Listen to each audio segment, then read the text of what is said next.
Don't ruin Southeast chances at presidency, Ohanaeze begs Ipob. Welcome to the news, and please subscribe to our channel.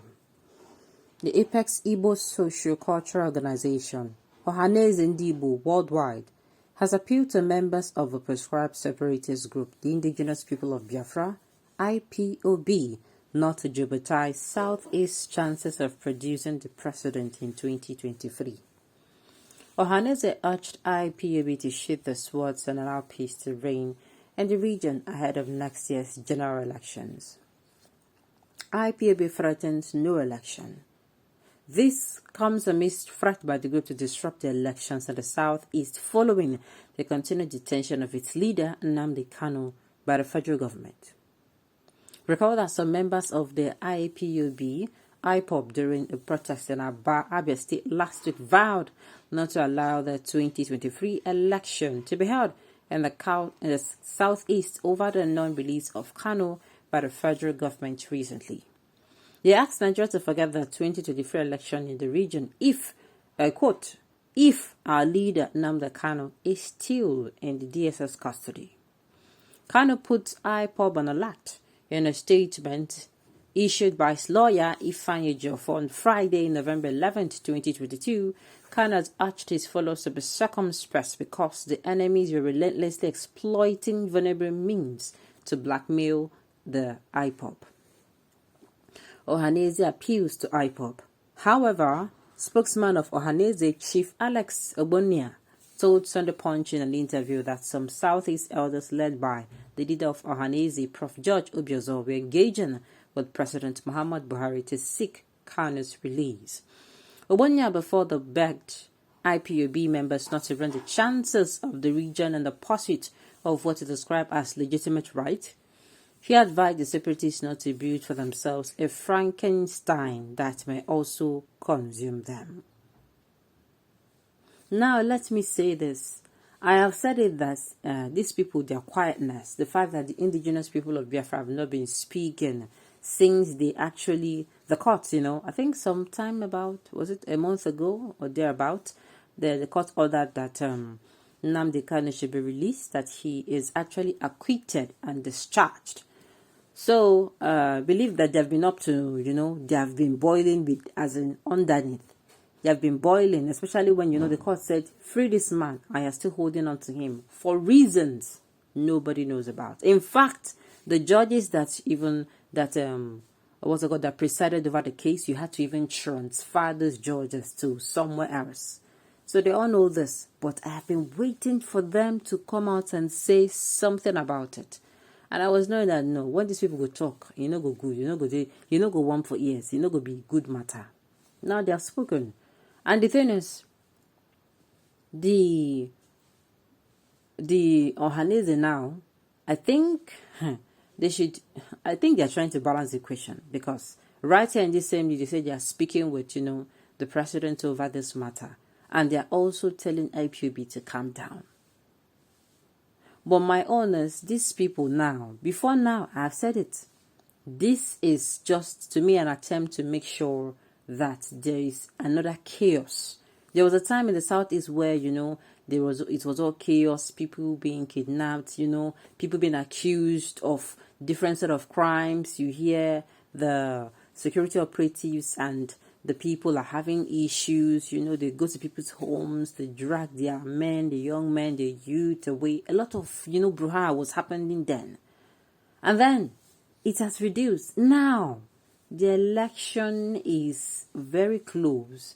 And to me, I think there is an orchestration to make sure that the indigenous people of Biafra, they come out and start making problem again, so that they can easily blame the Ipob people, saying that then cause wahala. Meanwhile, it is not them.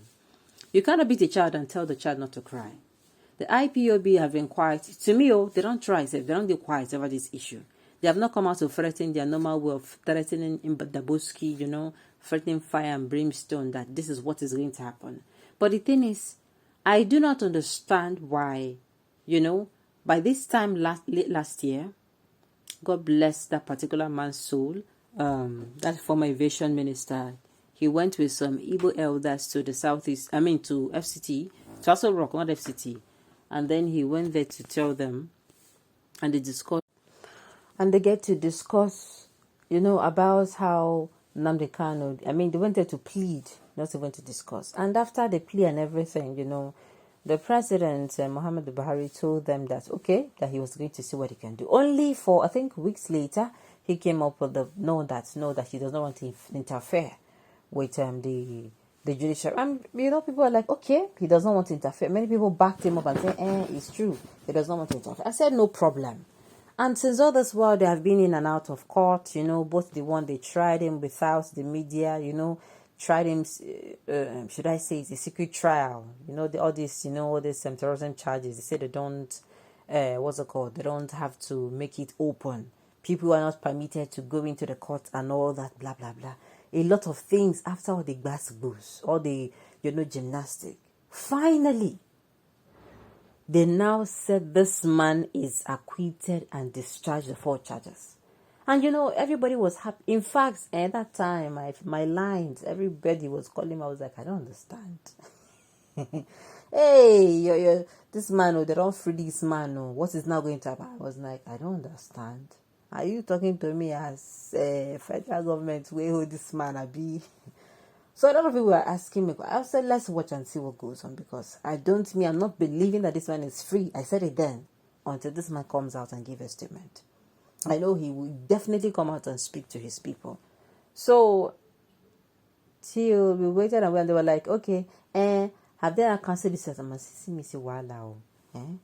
Ask people in that particular region now, where they don't cancel sit at home. A lot of things. Where am I driving to? This same federal government that said they didn't want to interfere with the judiciary, matters on the concerning the judiciary, because of course we all know that in government there is three arms of government, which is the executive, the legislature, and the judiciary. And we all know this three arms of government, they have the powers to operate independently, meaning anything they talk supposed to be law. Do you understand? Now, these people now comes out to say, free this man.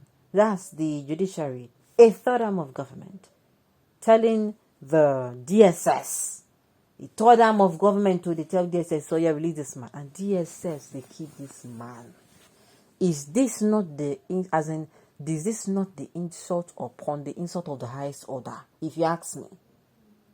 God don't send me them free this man. And you're still keeping it. So why are you keeping it for? So whatever these people do, I did tell you, I'm not saying they should do, but anything they do now, sincerely, it's on the government. You will not tell me you don't want them to interfere. You don't want to interfere, and then the judiciary gives a law. And you cannot tell, you the executive cannot tell, oh yeah, everybody hands up, let me make this man walk free. I do not know what is the problem. Well, we're going to see how this issue goes. We're going to see